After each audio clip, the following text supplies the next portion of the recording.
Are you wondering how you can download Lunar Client on your Windows or PC? Well, let me guide you through. Now don't get confused, I'm here on my phone. I'll just be guiding you through on how you can download it. The rest, the installation process is obviously pretty easy, so you can do it easily yourself without any guide. Now, to download Lunar Client, all you gotta do is head over to your browser on your desktop, and then you can head into Lunar Client. You can simply search in for Lunar Client, right? Then you can see lunarclient.com. You can head into this web page particularly, and from here you can go ahead and download it easily. So you can click to log in, but to download it, if you're on Windows, you'll get it easily. If you're on phone, if you want to get pretty simple steps, simply search for Lunar Client download, and you can see the download option. Tap on it, and now you're on the download page.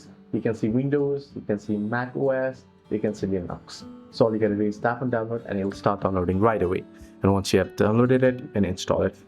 So this is how you can easily download Lunar Client. Hope this video was helpful. Do like and subscribe, and do not forget to leave the comments down below as well.